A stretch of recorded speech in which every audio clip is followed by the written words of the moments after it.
Hello' guys, মই এয়া আপং বনাবলৈ ৰেডি কৰিছোঁ। কেৰাহীটো উঠাই দিছোঁ আৰু এতিয়া মই পানী ঢালি দিম কেৰাহীত।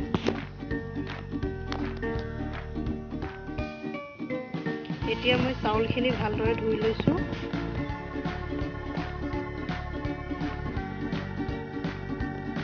এতিয়া মই চাউলখিনি ধুই পেলাই কেৰাহীত দি দিম। আমাৰ পানী গৰম হৈ গৈছে।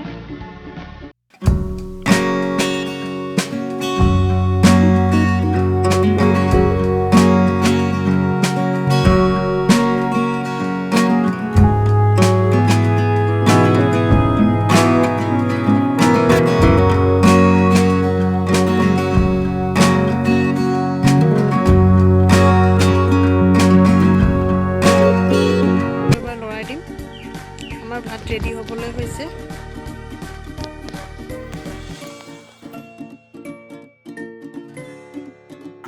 আমাৰ ভাত ৰেডি হৈ গ'ল। এতিয়া মই জুইটো কমাই দিছোঁ। এনেদৰে মই গোটা গোটা হৈ থকা ভাতখিনি এনেদৰে ভাঙি দিছোঁ।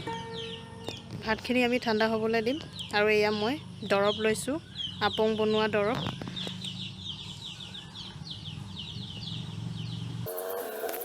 গোটা গোটা হৈ থকা ভাতখিনি ভাঙি পেলাই মই ঠাণ্ডা কৰি আপঙৰ দৰৱটো মিক্স কৰি দিম তাৰ লগত।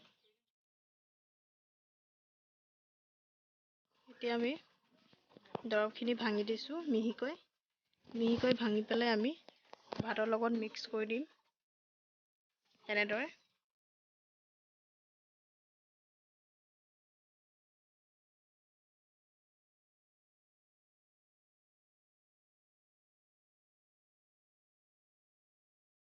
ভালদৰে মিক্স কৰিছোঁ পানী অকণ লৈ লৈ।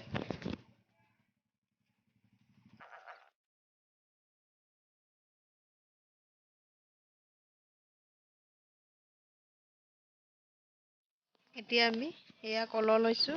কলহত ভৰাই যাম আমি এটা এটাকৈ কিমানখিনি হ'ব এনেদৰে।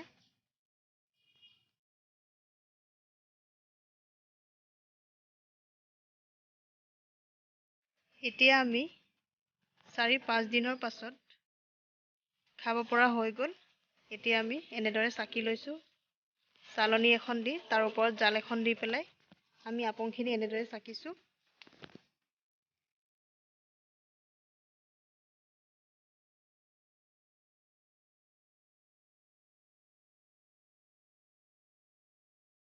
সেই গাইজ, এতিয়া আমি আপংখিনি উলিয়াই লৈছোঁ বাটিত। এয়া আমাৰ খাবলৈ ৰেডি হৈ গ'ল। মোৰ ভিডিঅ'টো চাই যদি ভাল লাগে লাইক কৰিব, কমেণ্ট কৰিব আৰু ছাবস্ক্ৰাইব কৰিবলৈ কিন্তু নাপাহৰিব প্লিজ গাইজ।